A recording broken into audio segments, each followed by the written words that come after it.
So this is I'm in Banpo Lao Zhai again. This is we're on our way to some old tea trees. I really love the environment here. You can see the creeks. That's Sarga ahead of me. The it's really cold. I mean, it's much colder than Nan Nuo now, and also this year because it snowed in the winter, and a lot of tea trees were actually the frost actually killed a lot of older leaves, so the villagers were worried that it's not gonna bud as well, or the tea trees are gonna die. But actually, it budded really well. But after it budded, it does not hasn't grow to pickable grade yet. So after it budded, actually experienced a very slow growth. I think it's because it's so cold. There was thinking it might start raining, but it didn't rain. Sorry about the shakiness, but I'm walking and doing this. So 每年3月7号就可以采了。Just to show you how delayed the tea season is. So even though it's higher up, so usually it's picked later than when it's a lower elevation anyway. However, because Yunnan is very much to the south, and we know that these couple tea trees usually bud earlier than the other ones. It just has to do with their varietal. I mean, even every person is different. Usually our friend Sarga, he remembers every year these two tea trees gets picked about around March 7th, but even now it's our 今天几号啊？7天24号。24号，哇，那晚了有半个月。So it's 24th today, March 24th today. So it's basically, we say it's it's delayed half moon, so like basically half a month. So yeah, so it's quite delayed this year. It's still not ready. I mean, it's budding, but it's too tender to be picked. The reason you do not want to pick the tea too tender is because it doesn't have, for Pu'er, remember Pu'er tea is very, very tannic.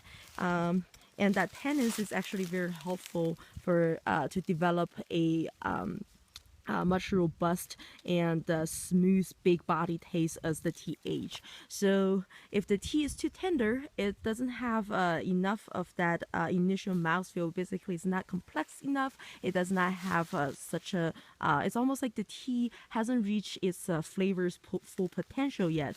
So it's not gonna be as good as later on once you start aging the tea. So you always want to make sure that so in Yunnan region there are actually two teas being made. There's the red tea and then the Pu'er. So the red tea usually you want to pick it very tender, and then the Pu'er usually people wait for the tea to grow a little larger.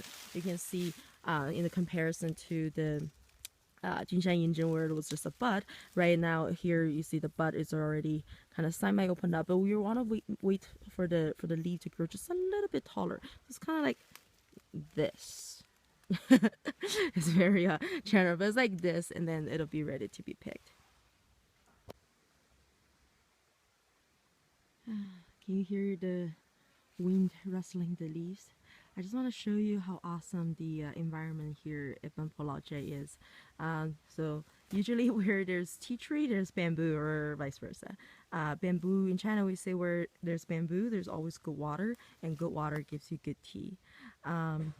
So a few essentials for good tea. First of all, you need to have a good mountain. Like this is a very good mountain. It's actually talking about high elevation. I mean, overall in Yunnan, you're never lacking high elevation mountains. So this one is about 1,600 meters. And another good essential factor. So you want mountain tea, and then also you want a tea tree that grows on a very steep slope. See, all these tea trees are on a very steep slope. They are actually all planted by ancestors as well. So they most of these tea trees are about like 200 to 600 years old. And so age of the tea tree matters a lot too. And then you want tea trees that kind of grow in the most natural kind of foresty environment where the tea tree grows among other plants. Now this is in the Xishan Bannan area. This is the area, it's also a pretty popular tourist destination in China as well. I mean, I'm talking about an hour to the city. But basically, it's known for its tropical scenery and environment. So it's really nice. It's my friend Sanarga. And so the farmers here realized that even though, remember, these were converted, so these have the same kind of age with plantation tea. So even with the same age, they can notice a very noticeable difference in the taste and also in the appearance as well. So Sanargo was telling me, by the way, these are not his, but anyway, so he was telling me that usually when you make the dry leaves, because the plantation teas, because you use so much fertilizers and other artificial ways to make the bud fat, so the moisture content is really high. So even though when they were budding it looks about the same size, but once you finish the tea you realize the bud and the stem are significantly smaller, and that these are bigger, and of course these taste better as well. And he was also saying that the converted usually follows the given it time. In a couple years it start to catching up with the budding cycle of small tree and the big tree, which is usually about 10 days apart. So the same tea tree you can pick the second round of bud doesn't come along until like the 10 days later after the first bud. However, the plantation teas, he was saying that the teas were like budding so fast, like every a couple days or 3 days you can pick another round. Anyway, so the first step that after puberty comes back is that you want to spread the tea out. Now I want to emphasize that this is a different step from when you make yellow tea. When you make red tea or oolong, where you sunwill the tea. Now this is not exactly a wilting process. In Chinese, we actually call it different names. This is called tanxing instead of weidiao. Now even though sometimes people use the wrong term, but remember, pu'er tea is still officially classified as a green tea. So what happens is basically when the leaves being carried back in the back, there's already internal heat being generated. That's what fermentation does. It generates energy. So so the leaves. So you want to spread it out so the heat can dissipate from the inside of the leaves. Furthermore, the leaves is slightly more moist, so you want to make sure that the moisture evaporates as well, so there's no surface moisture on the leaves. And then also you want to make sure that the leaves dry a little bit to also reduce the internal moisture of the leaves as well. So when the very high temperature, so when the wok being fried, so high moisture meet high temperature, what happens is actually going to make the leaf go darker. That's oftentimes people call it the red stamp, because the stamp, it has the most moisture.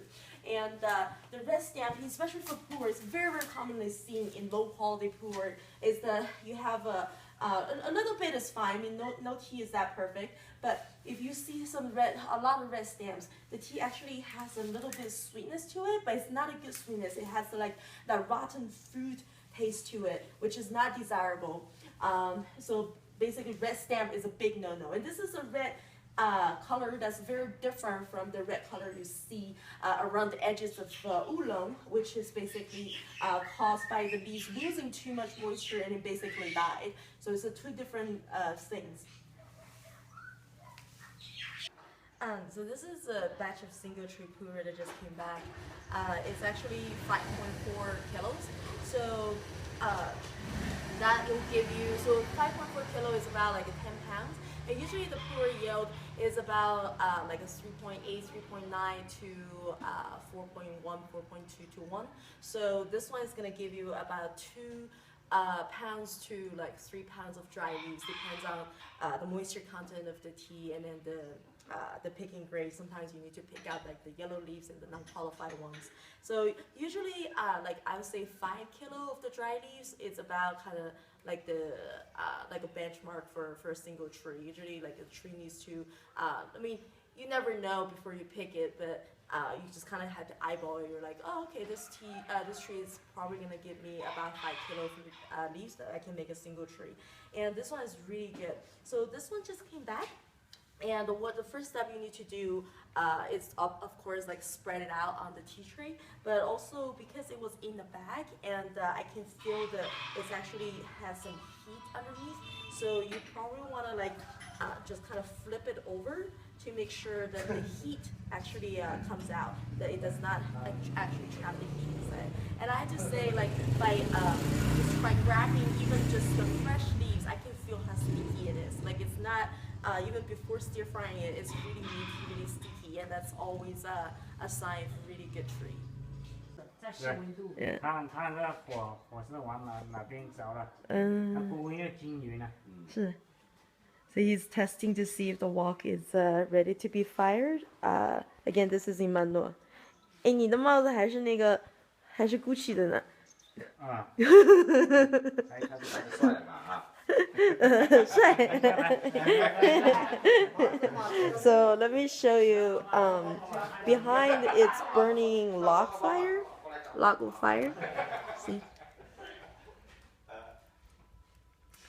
So he basically was not only he was testing like the temperature level of the wok, but also just to see if it's even as well. So it's about it's a little short of 10 minutes we've been stir frying it. You can see the tea is definitely getting softer, but the fire is probably not high enough, so it's not getting sufficient kind of contact with the heat.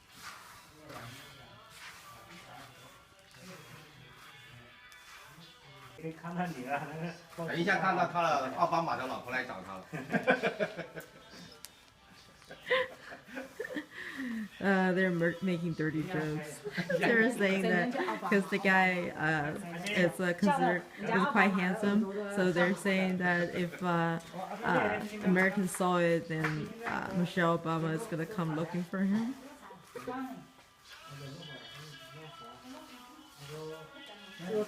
The leaves are considerably hotter than how than when I was touching it now. So he has to be really experienced to do this bare hand. Remember, Pu Ers also used one of the largest quantity as a batch to stir fry. Green tea usually doesn't have this big a batch. So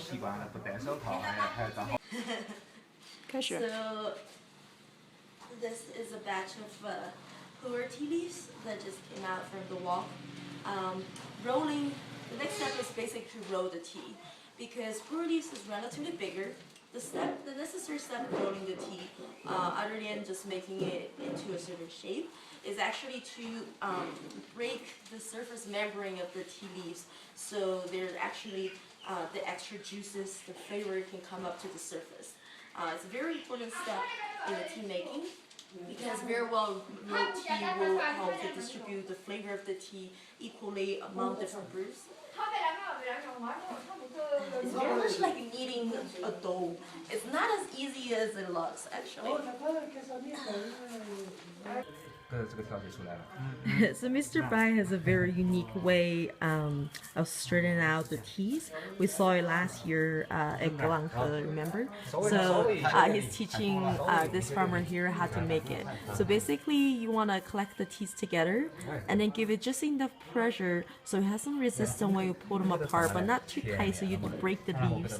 And then, and then you reorganize them and then put them apart again. This is kind of like a very gentle and relatively easier way to organize to straighten the leaves. And then he's demoing the farmer here. He's demonstrating how they usually do it, how they straighten the leaves. So basically, they just kind of collect all the leaves up and then let it free fall, and then sometimes give it a shake a little as well.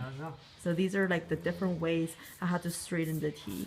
And then they also gently, so you can see this is actually you see this in the green tea region as well, where you basically kind of string roll the tea. You do not want it to be like too straightened. I mean, it's not necessary to be like that, but you want to make sure like it's relatively straight. This way, when you press them into the cakes, it's actually very, very pretty, and also it gives you another opportunity to gently roll the tea to break the membrane.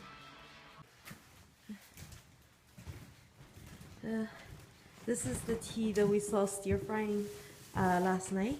So basically, I mean, this is the last step of making pu'er. You basically want to spread the tea out on the like very thinly on the floor, and then let it sun dry basically.